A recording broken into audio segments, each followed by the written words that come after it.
Hey folks, it's Andy, the Analytical Preacher, and I wanted to run through today my testimony of faith. And the reason I think this might be of mild interest to some folks is because it's a little different, I think, than the standard testimonies we hear. Often when someone comes to a church or to a youth group or something and they provide a testimony of how they came to their faith, it involves these incredible emotional experiences, maybe even what borders on a supernatural type experience. Maybe they came from a background of wild living and race cars and flipping their cars on the highway at 110 miles an hour, and the doctors couldn't believe they lived through, and all these sorts of wild and fancy emotional tales. And just to be honest, those never made an impact on me at all. And I suspect there's a great number of other individuals out there for whom that's just not an effective method. That's not an effective or an appealing testimony. So I sort of call mine my rational journey to faith. As it was occurring, it took a while for it to dawn on me. But as I look back, I can see pretty clearly, really starting in the 7th grade, God was already working on me and putting pieces of a puzzle together for me. You know, I would say when I was younger, say pre-7th grade or something like that, I knew of religion. I'd certainly been to church and prayed to bless food and things like that. I honestly felt like as I grew, that I would sort of intellectually outgrow Christian faith. And so wasn't hostile to religion, but wasn't openly embracing religion, just knew that it was part of a culture that I had been born into and had grown up with. Certainly saw many positive things in the life of Christians around me, but again, just assumed that I would intellectually outgrow the Christian faith. But then this is what happened. I'm sitting in a 7th grade science class with a teacher that I actually really liked, and we were burning Cheerios. We would set them on fire, and then we would hold them under this little ounce of water and burn the Cheerio and see how much the temperature of the water went up so that we could determine the caloric content, how many calories each Cheerio had in it. And it's an interesting science experiment the first time you do it. 4 or 5 Cheerios in, however, quite frankly, I was a little bit bored. And so as my lab partner was burning his Cheerios, I actually went to the science teacher and said, "This is neat and I understand, and I've made my little observations in my journal book here, but when are we going to do something fun? Like, when are we going to create something? Like, I want to make something from scratch," is the way that I said it. And the teacher, she sort of laughed at me a little bit, and she said, "Well, Andy, first of all, you're way too impatient. Second of all, there's a thing called the first law of thermodynamics. And it essentially says that we can't make stuff." I'm like, "Say what?" She said, we can't create matter nor destroy matter. In other words, in a lab, we can't make something from nothing, something from a vacuum. We can transform things, matter to energy, using Einstein's famous E=mc² formula, but we can't create anything essentially from scratch that doesn't already exist. Of course, I said, then where did all the stuff come from? And she said, well, science would give you one of sort of 2 answers on that. Either it's just always existed. So if we can't create stuff in our universe, then the stuff here must have just always been here. Or it was somehow created outside of the laws that now govern our universe. But given the laws that we live under now, the natural laws, we can't do that. Okay, and I'm like, great.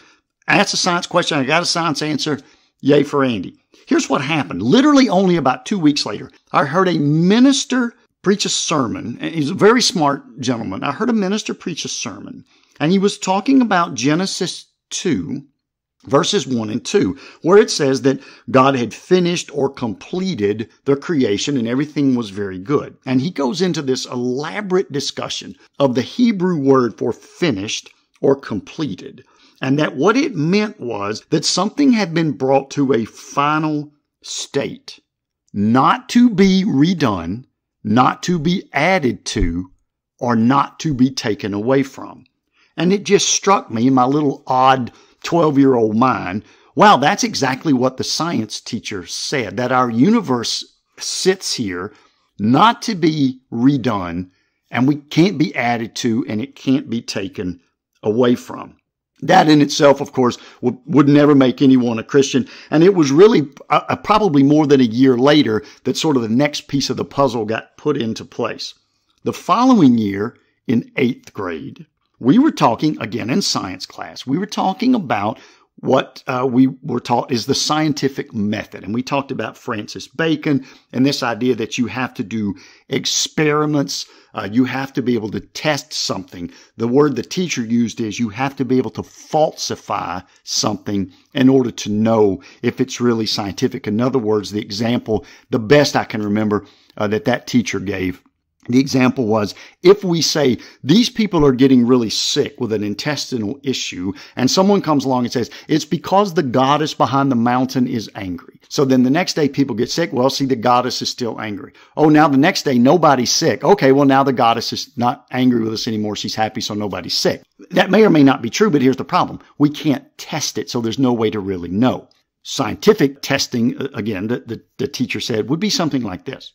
Someone has a hypothesis that it's these certain mushrooms that they're picking off the hillside to add to their meals that's making people sick. So here's what we'll do. We'll take some folks and we'll give them the mushrooms, and we'll take others and we won't give them the mushrooms, and we'll see if the mushroom eaters get sick, and then we'll swap the test results out. We'll take the group that didn't get sick a few days later and we'll give them mushrooms, and the other was, and then sure enough, we found out through a process of testing, through being able to falsify an hypothesis that the mushrooms were causing the intestinal problem, that in fact they were or were not. And that's science. Some years later, not in 8th grade, but some years later, as I was reading some of the works of the 20th century, probably the best 20th century philosopher on science, a gentleman named Karl Popper, I came across this quote, and it sort of reminded me of my 8th grade experience. Karl said this in defining science and sort of the edge of what is and isn't science. He said, insofar as a scientific statement speaks about reality, it must be falsifiable.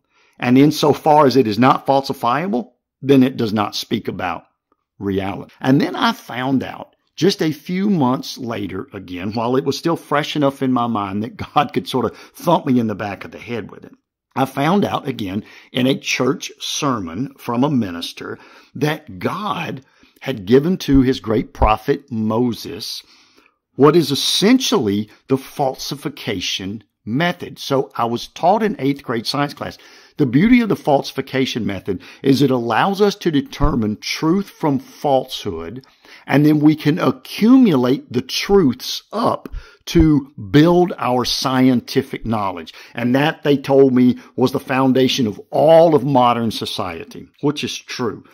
This minister preached a sermon on Deuteronomy 18 and said the falsification method was used by God to allow us to determine truth from error, religious truth from error, and the religious truth was then accumulated into what we now call the Bible. And I was amazed, again, at the similarity of how this preacher was describing this and how my science teacher had described this. Let me read you the verses in Deuteronomy that were the main verses for this gentleman's sermon. It was Deuteronomy chapter 18, verses 21 and 22. God is saying, and if you say in your heart, how may we know the word that the Lord has not spoken? When a prophet speaks in the name of the Lord, if the word does not come to pass or come true, that is a word that the Lord has not spoken. The prophet has spoken it presumptuously. You need not be afraid of him.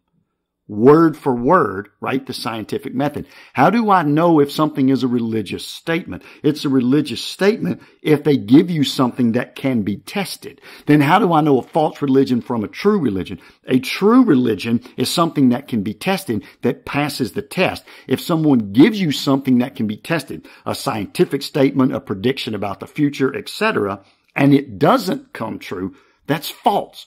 Don't accumulate that in with your knowledge.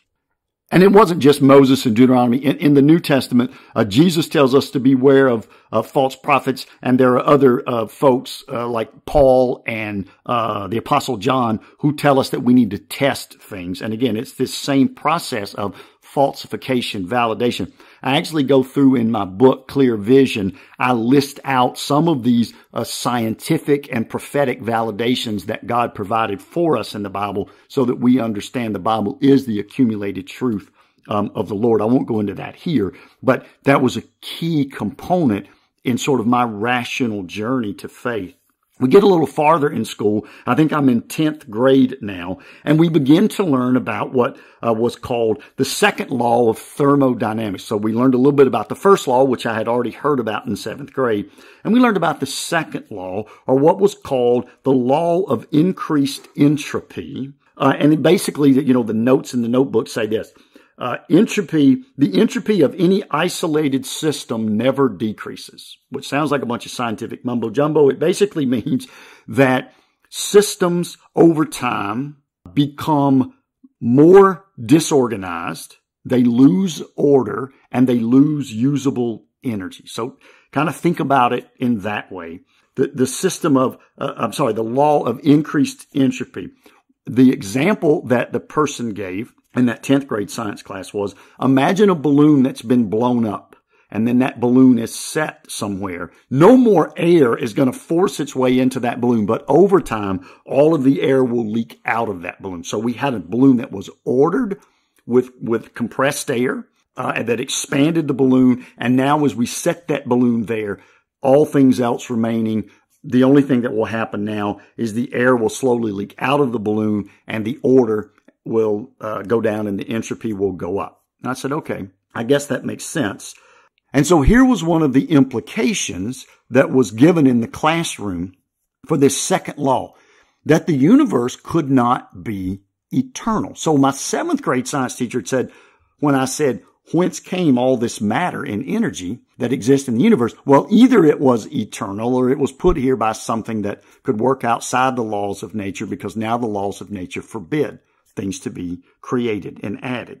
In 10th grade, the science teacher essentially said the first option isn't an option, because the second law of thermodynamics would suggest that if the universe was eternal, we would have already used up all the energy, and the universe would be in a complete state of disorder if it were eternal.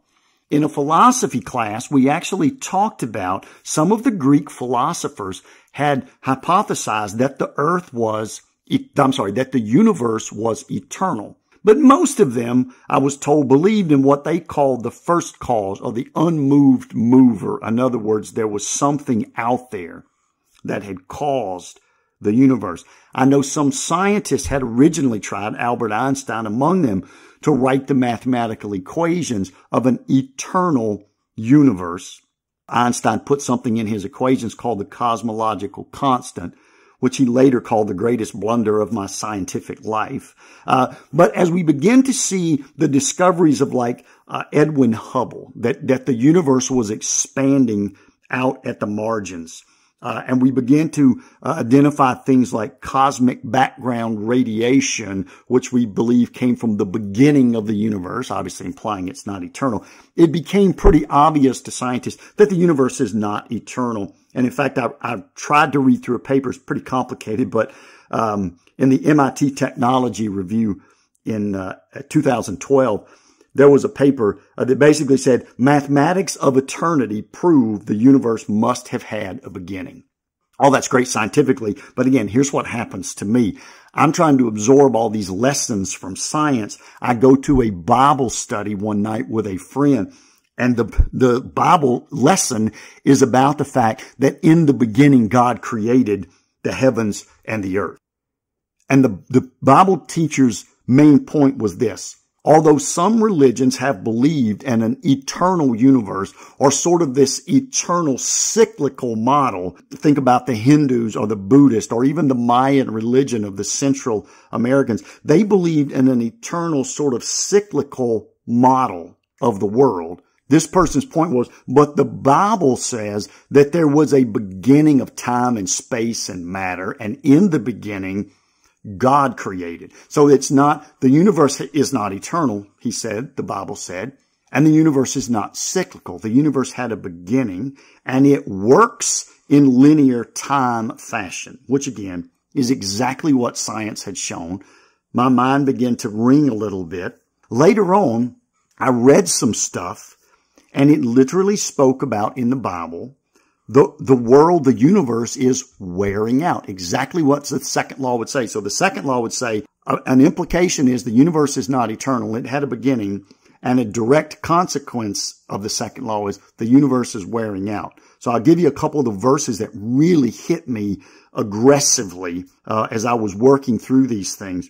In Psalm 102, starting in verse 25, it says this, "Of old you laid the foundation of the earth, and the heavens are the work of your hands. They will perish, but you will remain." Here we go. They will all wear out like a garment.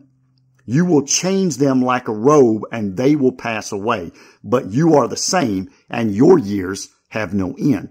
The prophet Isaiah wrote this, Isaiah 51, verse 6. "Lift up your eyes to the heavens and look at the earth beneath. For the heavens vanish like smoke, and the earth will wear out like a garment.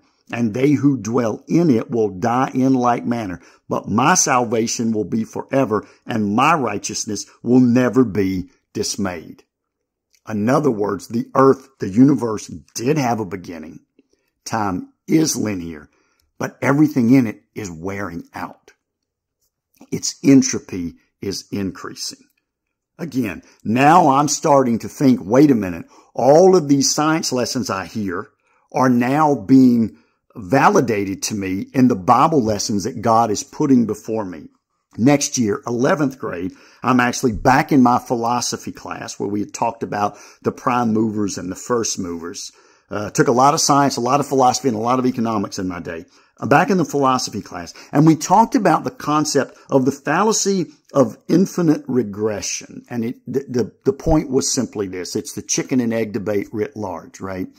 If something exists, then either that thing has always existed or something is responsible for bringing it into existence. So if the universe is not eternal, then something obviously has to exist that brought it into existence. Maybe what brought our universe into existence isn't eternal, but we can't just keep going back. Well, our universe came from the universe before it, which came from the universe before it, which came from the universe before it. That's the fallacy of infinite regress. That can't happen. Logically, that's impossible. At some point, if anything exists, was this teacher's point, if anything exists, then something is eternal. If anything exists, maybe what exists isn't eternal. Maybe my cell phone is not eternal. But if I go back far enough, something has to be eternal to be the first, as the Greek philosopher said, the first cause or the prime mover. I'm like, yeah, that makes perfect sense. And it's sort of one of the implications of the second law. Then I come across, again, in relatively short order, I come across these verses in Romans chapter 1. Romans chapter 1, verse 8, starting in verse 18, the Apostle Paul is writing about how everybody has this idea, this understanding that there is a God. And he writes this, "For the wrath of God is revealed from heaven against all ungodliness and unrighteousness of men, who by their unrighteousness suppress the truth. For what can be known about God is plain to them, because God has shown it to them." Here's the key. "For his invisible attributes, namely his eternal power and divine nature, have been clearly perceived ever since the creation of the world in the things that have been made, so they are without excuse." Literally, this is what Paul is saying. Just like the Greek philosophers who had written hundreds of years before Paul wrote this, the Greek philosophers said there must have been a prime mover, a first cause. Paul is going, we all know that. We all intuitively know there's a fallacy of infinite regress, and there's something eternal out there that put the non-eternal stuff in place and in motion. Okay, I'm almost done with high school. I get to the 12th grade. And again, we're in science class and I'm taking a college prep, sort of a biology class. And again, I'm impatient and I'm a little bit bored. And so I went to my teacher after class, and asked her, can we create some sort of life? I knew I couldn't create matter. 7th grade teacher told me that with a little smirk on her face. Can we create life? So I can't create innate matter because of the first law of thermodynamics. Can I take some innate matter and make it alive? This teacher wasn't nearly as kind as the 7th grade teacher. She basically just outright laughed in my face and she said, no, that's not how it works. And I said, why not? And she said, well, there's a scientific law called the law of biogenesis. And she said the law of biogenesis essentially means that life can only come from existing life. And I said, are you seriously telling me that science cannot create life in a test tube? And she said, no, science cannot create life in a test tube. I came to find out later that this is actually a huge issue in science, and a lot of work has been done around discovery of this, and there's been some progress, but not really very much. I read a book by a gentleman named Paul Davies, who is quite the expert on the topic. The name of the book is The Fifth Miracle, The Search for the Origin and Meaning of Life. And at one point, Dr. Davies gets right down to the point when trying to say, can science explain the origin of biological life? And this is his quote, can the laws of nature as we presently comprehend them account for such a transition, the transition from inanimate matter to biological life? I do not think they can, he says. We don't understand the process. We've never been able to repeat it. Of course, by now, I knew what Genesis had taught. Genesis said that God created life, that nothing existed until God created the matter, and that life itself didn't just spontaneously arise from the matter. In other words, God didn't just create the sandbox and then walk away, and somehow lightning and wind and rain created life out of the sandbox. No, the Bible actually says God created the sandbox. Then God had to create life to put in the sandbox. Then God sort of stepped back and said, now all the mechanistic processes that I've put in place, gravity, the first law of thermodynamics, the second law of thermodynamics, etc., now all of those things will run, but not until I had made matter and not until I had brought some of the matter to life. That's how the Bible would suggest it. God doesn't have to constantly do a miracle every day to make the wind blow. That's all run by the laws of nature. But the Bible does strongly imply that God had to initially create the first life. Again, as I'm talking to the teacher and working through the implications of this, God is reminding me, remember those verses that you read. All right, let me give you one more. In college, I am now in a biology lab, spoke to the professor about evolution. So I said, okay, in my mind, I know I can't create matter, and I know in a lab I can't bring matter to life. No matter what chemicals or other processes I apply, I can't create anything from scratch, and I can't bring inanimate matter to life. But I'd been taught these well-structured sort of laws, if you will, of evolution. And so I simply said to the professor, let's do something fun. Like, let's take a bacteria and make it something else, or a virus and make it something else, or a fruit fly, which is what we were actually working with at the time. Let's take a fruit fly and make it into something other than a fruit fly. And the professor said to me, well, we can't really do that. And I said, no, we can. Now, 7th grade, I didn't argue, and 12th grade, I didn't argue about me. No, I've learned about evolution, and we can do this. And the professor simply said, well, what have you learned about in evolution? And I said, well, bacteria that change resistance to antibiotics. And through some mutations, the bacteria now is resistant to fish who have a genetic mutation that actually allows their body to almost create what we would call antifreeze, so that these fish can swim in sub-zero waters and the fluid in their body doesn't freeze. Moths that changed color during the Industrial Revolution in Britain, and all these things. And the professor just looked at me and said, I'm not necessarily a Christian, and so I don't necessarily mean to make this sound like an intelligent design, creative solution. But young man, you need to understand, and all of your examples, the bacteria were still bacteria. They might have been resistant to a certain antibiotic, but they were still bacteria. The fish were still fish. They could just swim in colder waters than their cousins. And the moths were still moths. And we've played with viruses and bacteria like E. coli and fruit flies for thousands and thousands and thousands of laboratory generations, and we've never been able to make bacteria anything other than bacteria or fruit flies. He said one day, I do believe, he believed, that he did think we would be able to create evolution in a lab and maybe even create life in a lab. But right now, he said, that's not something that we can do. And of course, as I said, by now, I'm so well versed in these verses in Genesis, and I knew again that God had said, I made the sandbox and I created life in the sandbox. And here's what the one rule I'm going to put in place, that each kind can only reproduce according to its kind. So a dog is only going to produce a dog, bacteria is only going to produce bacteria, and fruit flies are only going to produce fruit flies, which puts a pretty heavy damper on the possibility of evolution. And so again, as these things happen to me, I learn a scientific fact, I learn a philosophical fact.